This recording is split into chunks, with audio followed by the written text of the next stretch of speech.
Get it, 17. They don't know me, son. To get to $10,000 a month in the day and age we live in, it's not hard. The way I can explain being ridiculously rich is that everything is completely free. So if you want something, even 1%, even if you want something a little bit, the cost is 0% consideration. So I have 30 cars. I tried to stop at 10, but the car owners know I'm going to buy them, right? So they decide to launch a new Lambo, and they text me and go, "Hey, new Lambo." I don't even ask to see a picture. I'm just like, okay, because I'm not going to notice the money going missing. So why not at least, I might only glance at it for 3 seconds. I may never even drive it. I might just go, "Ooh." Do the hard work, especially when you don't feel like it. Mwah. So, should you watch self-improvement videos? You know, there's this argument that's always going on that watching self-improvement videos is basically a waste of time because you're watching all these videos and you're not taking action, and as you're watching them, it just makes you feel as if, you know, you're making progress, while in reality, you're actually not. And I agree with that, but at the same time, I don't. I agree with that because, yes, action, obviously, like if you don't take action, if you just watch and you don't do anything, like, obviously, you're not going to make any progress.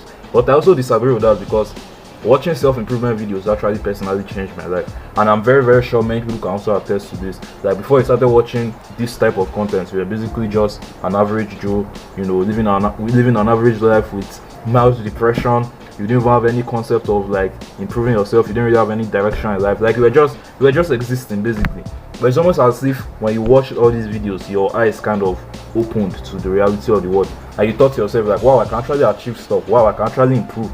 Well, I can actually make a lot of money and become somebody in this world. While yes, I've probably watched like thousands of hours worth of self-improvement videos, I've not really taken thousands of hours worth of action to like compensate for all those videos I've watched. So to end the debate, like what should you now do? Should you watch the videos or you should stop watching the videos? I think the best answer I've seen to this question is to look at the teachings of late Dr. Maxwell Maltz.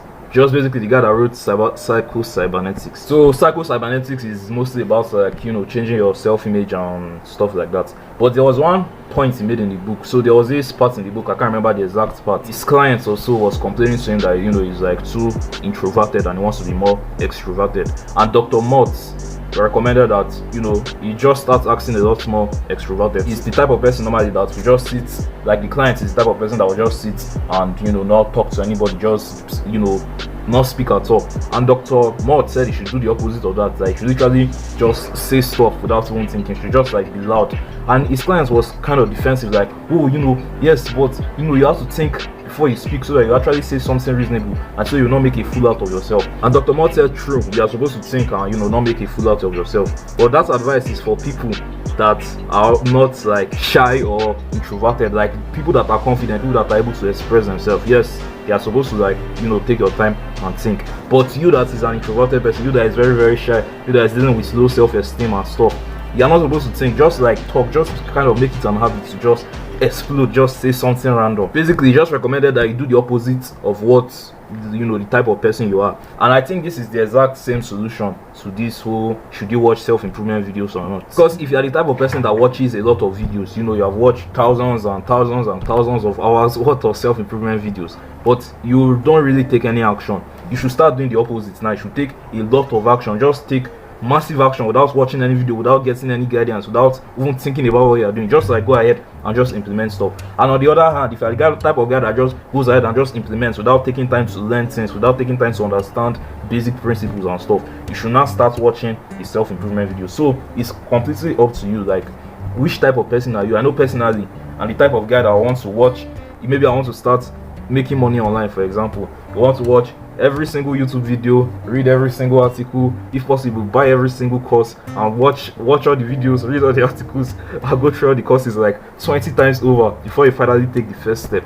If you're somebody like me, then watching self-improvement videos is kind of doing more harm than good for you. But if on the other hand, you're the type of person that, you know, like you want to try to make money, but instead of actually sitting down to learn how it's actually done, you just jump around and just, you know, start doing random stuff, and you just end up taking like useless action, and you know, you just like walk in circles and don't make any real progress. And that type of thing, you should go ahead and take your time, you know, watch a lot of videos, read a lot of books, learn a lot of courses and stuff to actually understand what you're going to do. So that's your actionable step right now. I want you to sit down and go and think to yourself, like, which type of person am I?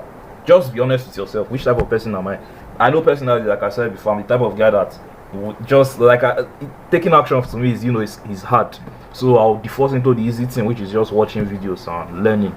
But if you're the type of person that, you know, watching videos and learning is hard for you, but just taking action feels good, then you have to do the opposite of that. This doesn't even just apply to watching self-improvement videos. It actually really kind of applies to almost anything in life. Like just like the example I gave earlier, if you are an introvert and you want to become more extroverted, or you want to be, you know, be more social and stuff, if your default is just being an introvert, you know, sitting in your room, staying all day watching YouTube videos, or just like doing something random like that, you want to do the opposite of that, which is just going out, just talking to random people everywhere, like just doing the opposite. And if you're an extrovert too, that just goes out and talks to random people anyhow, and, you know, you're out and about, you want to kind of do the opposite and, you know, stay in your room, read a book, think, stuff like that. So should you stop watching self-improvement videos? I think it depends on you. Assess the type of person you are and do the opposite of what you're currently doing.